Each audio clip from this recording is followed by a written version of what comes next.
Victoria called the cops the second she saw me pull my dad's old houseboat into the lake, thought a bylaw could erase a legacy. She had no idea what was in my jacket pocket. 10 minutes later, the Marina they worshipped mine. But that wasn't the real shock.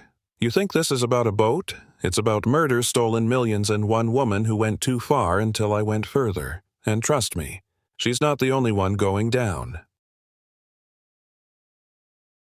The funeral flowers were still wilting on my dad's grave when I drove through the rusted gates of the ranch for the first time in 3 years.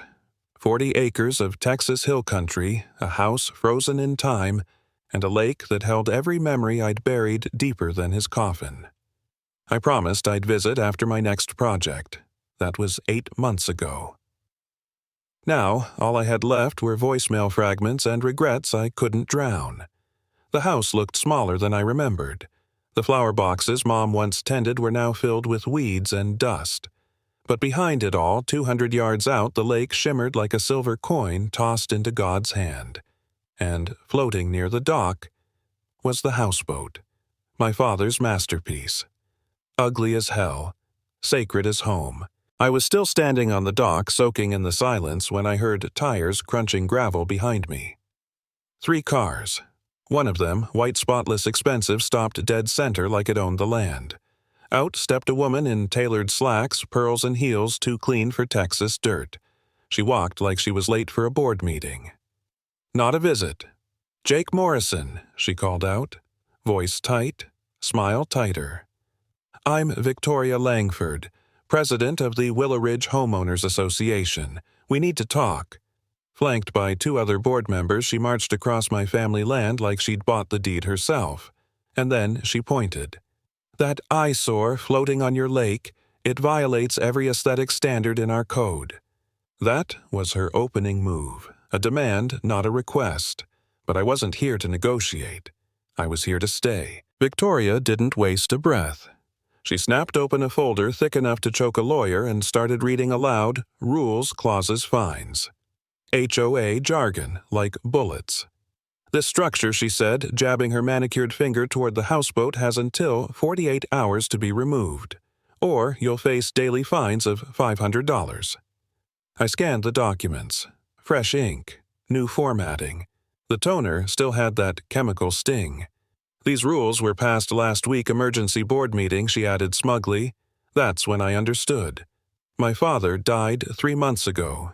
They waited. Let the funeral pass, let the family grieve. And then they struck. This wasn't about rules. This was about power, control, real estate. I looked her in the eye. Interesting timing. Her smile faltered just for a second. She wasn't expecting resistance, but she was about to meet the Morrison bloodline. She tried to wrap it in niceties. "We're all neighbors here, Mr. Morrison. Let's keep this civil." But the way she said it, civil, sounded more like a threat than an invitation. I looked past her to the lake where my father's houseboat bobbed like it always had, peacefully, proudly. It had been there for 15 years. Never hurt anyone. Never asked permission. Never needed to. "I think you're forgetting something," I said. "Sometimes HOA rules don't matter, depending on where you're standing." She blinked. "Excuse me." I took a step forward. "You're standing on Morrison land, Victoria." That smile of hers finally cracked. Just slightly, but I saw it. They turned and walked away like they owned the place. But something told me this wasn't over. I wasn't just defending a boat. I was defending my father's name. And Victoria, she just started a war. That night I sat on the houseboat in silence, coffee in hand, staring at the lake my dad used to call peace in liquid form. But there was no peace left, not with someone like Victoria circling. I opened the old lockbox Dad kept under the bed. Inside were land surveys, property deeds, handwritten letters from the county dating back to 1987. I'd already been through every page twice. 3 weeks after his funeral, something told me this wasn't over. So I prepared. I dug deep. I contacted the county clerk, studied zoning law, verified easements, highlighted everything they might try to twist. Because I knew this HOA wouldn't stop at threats. Dad used to say, the best defense is knowing exactly where your fence begins. Turns out, he wasn't just talking about land. He was talking about legacy. By sunrise, they were back with law enforcement. 2 sheriff deputies, a man from code enforcement, and Victoria in her designer SUV, looking like she was arriving at a ribbon-cutting ceremony, not a land grab. Mr. Morrison, the deputy, began, "We've received complaints about unpermitted structures on this property. We need to inspect the vessel." "Sure," I said calmly, handing him a manila envelope. Inside, certified survey maps, deed history boundary documents, all signed stamped, "County approved." "You'll see. I said this lake and the marina sit entirely within Morrison land. Always have." The deputy's brow furrowed. He looked from the documents to the lake, back again. Victoria lunged forward, voice rising. "That's impossible. We've managed that marina for years." "Illegally," I said. The silence that followed felt like a dropped bomb.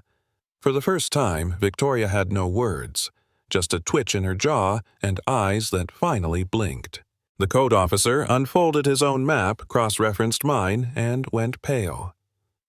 "These documents appear legitimate," he said, turning to Victoria.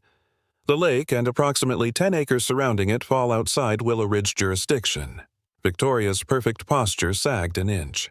"There must be a mistake. We've always—" "No," I cut in. "You assumed, because no one ever challenged you." Deputy Torres handed back my documents, now with a trace of respect.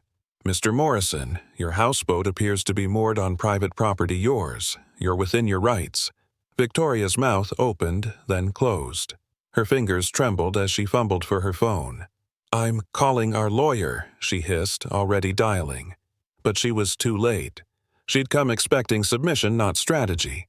She thought she was the queen of HOA politics. She didn't know I'd been preparing for war, and I had just fired the first shot. Victoria paced along the shoreline, barking into her phone, her voice tight with panic masked as poise. "They blindsided us with forged documents," she snapped. "Get Steinberg here. Now." But I wasn't watching her. I was watching the board members behind her faces cracking. They didn't know. She hadn't told them. This wasn't just a power move anymore. This was a cover-up unraveling in real time. She turned back toward me, eyes blazing. "This isn't over, Jake. You've made a very dangerous mistake." I stepped closer. "So have you." That twitch in her jaw turned into a snarl, but she swallowed it, spun around, and stormed off with her entourage. I stood there as their cars vanished down the gravel road, the houseboat rocking gently behind me. I thought I'd won a battle, but something in Victoria's voice told me she wasn't done playing. She was just getting started. That night, the ranch felt different. Quieter, but not in a peaceful way. I double-checked the locks, walked the property, flashlight in hand. Paranoia, maybe. But when you stare down a woman like Victoria and don't flinch, she doesn't retreat, she recalibrates. Just after midnight, my phone buzzed. Unknown number. I answered. A man's voice, deep, flat, surgical, spoke only one sentence. "You're walking into something bigger than you understand, Jake. Stop digging." Click, no name, no threat, just warning. I didn't sleep. Instead, I searched every inch of the houseboat. Under the paneling, tucked behind the breaker box, I found it. A listening device. Small, sophisticated, military grade. This wasn't HOA nonsense anymore. Someone was watching. Someone with resources. And if they were willing to plant a bug in my father's boat, then this wasn't just about community standards. This was a war over something worth killing for. By morning, the paranoia had company proof. I logged into my email only to find alerts of failed login attempts from 3 different states. My bank app. Same thing. Someone was poking around where they didn't belong, and they weren't amateurs. They were mapping my life, digit by digit. I drove into town to breathe, only to notice a black SUV parked outside the diner. Same one from yesterday. Windows tinted, engine running. Watching. When I came back to the ranch, the gate was open. I never left it open. Someone had been here. They weren't trying to hide anymore. They wanted me to feel it, to know I wasn't safe on my own land. Victoria might have lit the match, but someone else had poured the gasoline. And whatever they were protecting wasn't just HOA fines. It was a secret buried deep beneath this lake, and I was getting too close. Late afternoon. I was alone on the dock watching clouds crawl over the lake when it arrived a black SUV quiet as death. No plates. 3 men stepped out. Suits, sunglasses. One carried a leather folder. The tallest approached. "Mr. Morrison," he said, voice smooth, empty of emotion. "We've heard about your issues with the HOA." He opened the folder. Inside, a contract transferring ownership of the lake and marina to something called the Willow Ridge Future Development Initiative. He placed it next to a small envelope, photos of me taken through windows I thought were private. "We're here to help you avoid unnecessary complications," he said. "Sign and walk away with dignity." I didn't touch it. "You misunderstand," he added, stepping closer. "This isn't a request." I looked him dead in the eye. "That's your second mistake." He didn't blink, but I saw the fear behind the confidence. The next day I took the houseboat out for a slow drift, trying to clear my head. The lake had always been my father's sanctuary. I needed to remember why I was still standing. Then I heard it. A distant engine, low, fast, getting louder. I turned. A speedboat. No markings, no visible driver. It wasn't veering, it was aiming. I yanked the throttle. Nothing. Dead. The engine had been tampered with. I dove overboard seconds before impact. The collision shattered the portside rail debris flying like shrapnel. From underwater I watched the speedboat circle, then vanish like it had never existed. Back on deck, soaked and shaking, I opened the engine bay. Clean-cut wires. Professional work. This wasn't a scare tactic. They wanted me gone. For good. And they didn't care who saw it. This wasn't HOA warfare anymore. This was elimination. The sabotage was just the beginning. The next morning, my water didn't just stop, it poured rust. My well had been tampered with. Deliberately contaminated. By noon, the trash pickup canceled HOA request. By evening, code enforcement taped a bright orange violator sticker on my mailbox.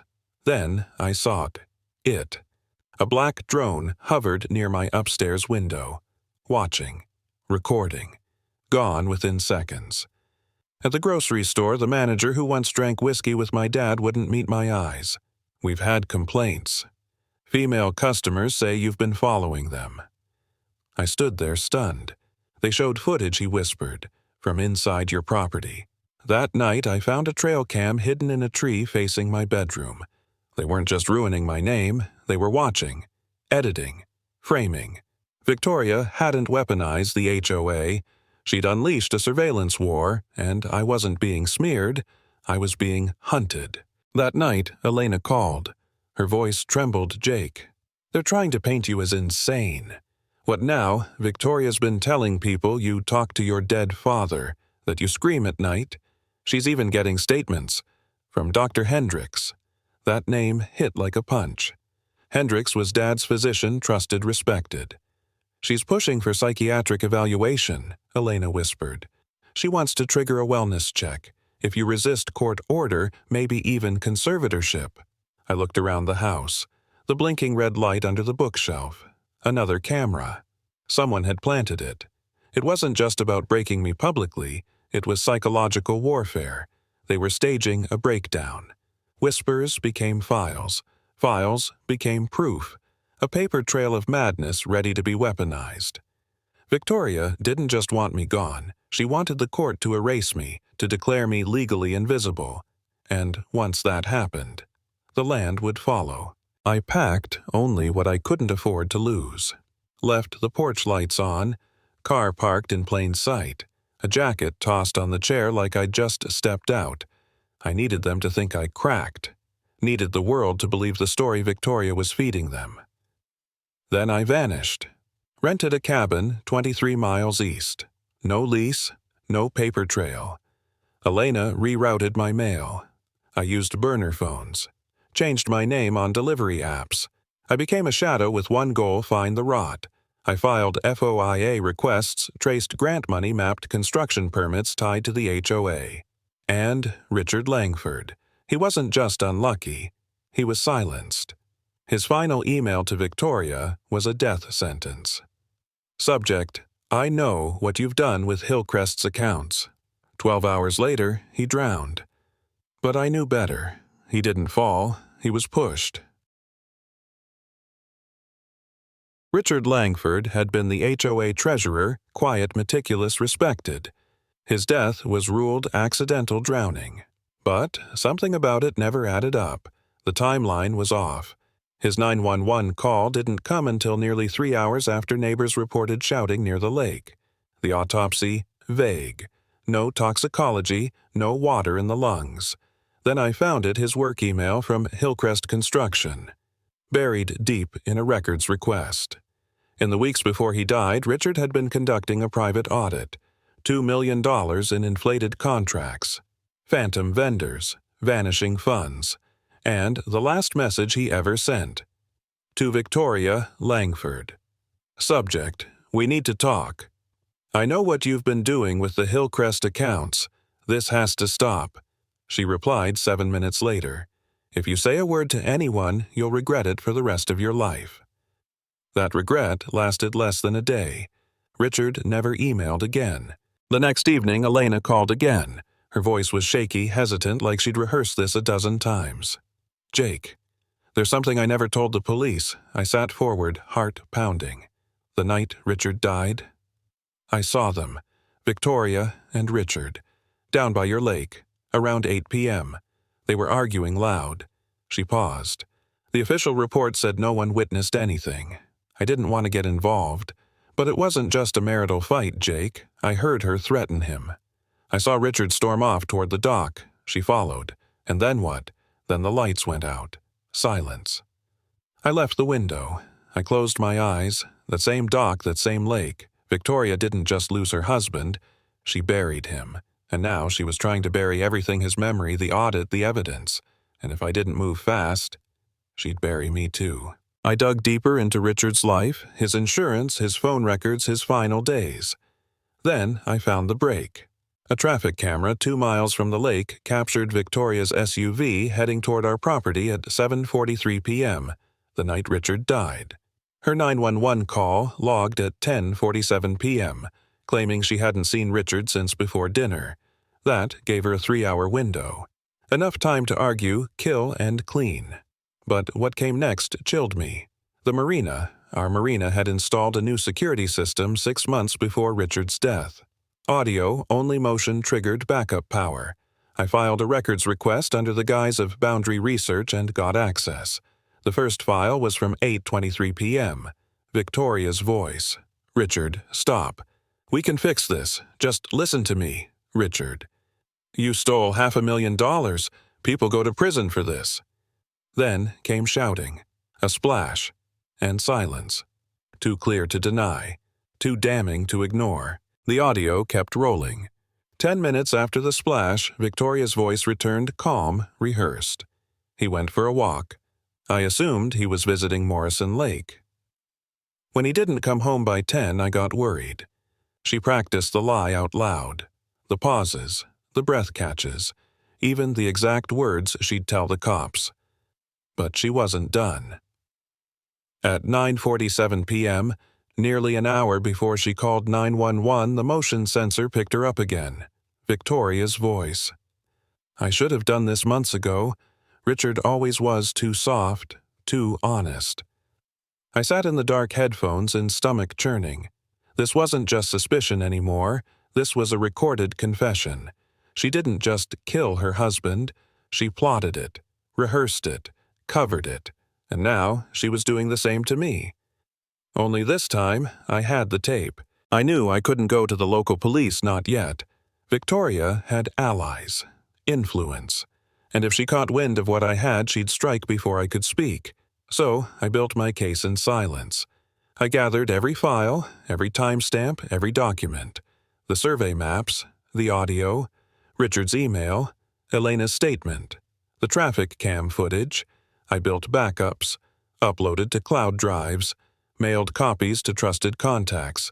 Because I knew the next move wouldn't be legal, it would be personal. I looked over the marina, the lake, the houseboat Dad built with his bare hands. This wasn't about zoning laws anymore. It was about legacy, truth, justice. Victoria killed a man to protect a lie. Now she was trying to bury me under the same dirt. But I wasn't planning to die quiet. The reckoning was coming, and this time, I'd be holding the microphone. The next morning, I walked back onto the dock, same spot where the war began, and went live. I titled the stream, HOA, President Tries to Steal Family Land and Worse. Within minutes, viewers poured in. I spoke calmly, clearly. No theatrics, just facts. I showed the survey lines, Richard's emails, played a clip from the Marina audio, not the splash, just enough to raise every eyebrow. I didn't mention murder, not yet. I let the silence do the heavy lifting. People commented faster than I could read. I knew Richard. Victoria's always been controlling. This changes everything. Then the shares started. Tommy Chen, a local YouTuber with 10,000 followers, reposted it with the caption, "This isn't just a land dispute, it's a cover-up." By sundown, the video hit 80,000 views. Victoria had tried to ruin me with lies. Now I was answering with the truth. By the next day, the town was buzzing. The HOA board called an emergency meeting closed to residents, but leaks always find daylight. Victoria was unraveling. Neighbors whispered about the Jake video. Local reporters knocked on doors. Someone even spray-painted liar on the HOA sign. But then came the pivot. A glossy press release hit every mailbox, a new community development initiative partnering with a private investment group, promising renovations, green spaces, and full ownership of the marina. It wasn't signed by Victoria. It was signed by Langford Enterprises, Richard's last name, his money, his company. Only now, it belonged to someone else. Victoria wasn't just acting alone. She was a pawn or a partner in something much larger.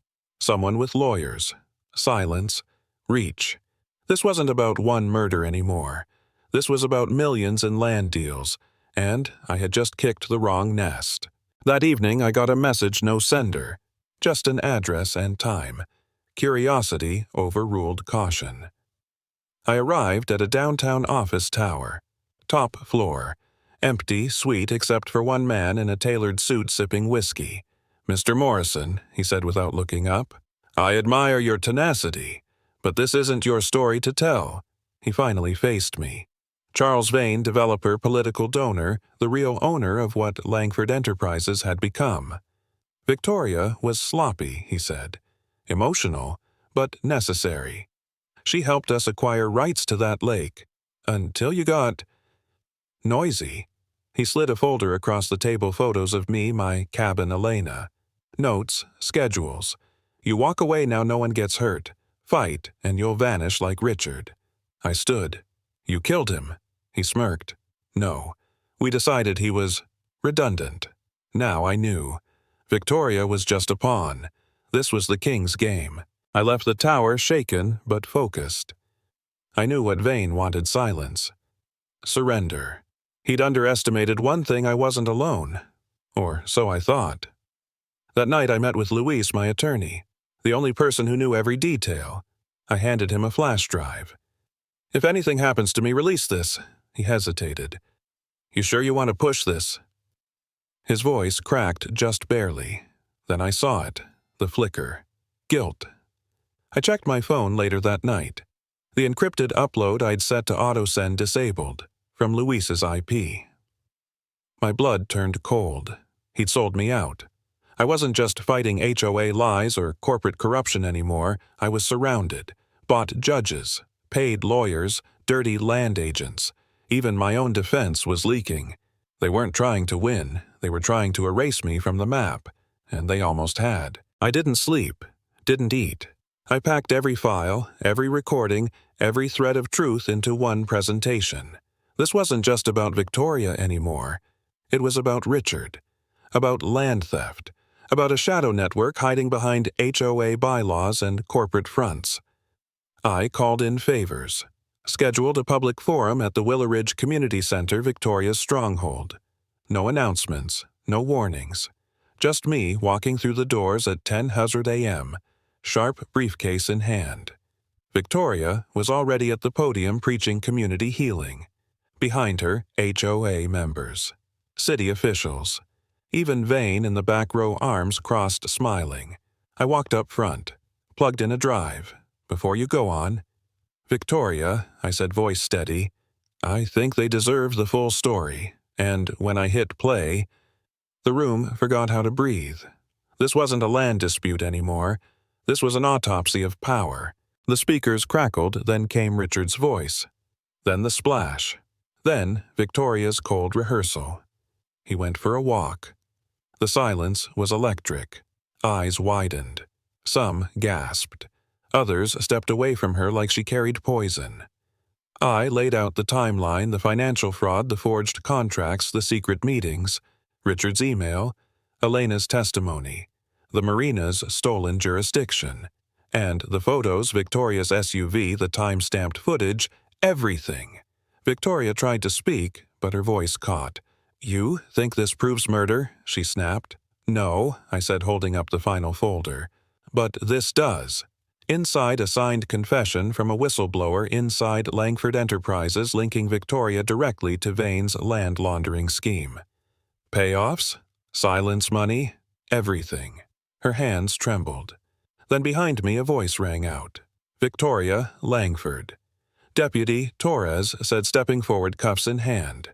"You're under arrest for conspiracy fraud and obstruction of justice." The Queen just lost her crown. As the crowd erupted, some in shock, others in applause, I exhaled for the first time in days. Then I felt it, a hand on my shoulder. "Luis." "I tried to warn you," he muttered, just loud enough. "You should have taken the deal." I stepped back. "You were with them the whole time." He smiled. "Vane doesn't lose Jake. He buries." In his other hand, a flash drive. Not mine, a decoy. He turned to slip out of the back door, but Torres blocked his path, flanked by 2 federal agents I'd called anonymously 3 days earlier. "You think I'd walk in here without backup?" I said. Luis went pale. Victoria screamed as they cuffed him beside her. Vane, already gone, slipped out during the chaos.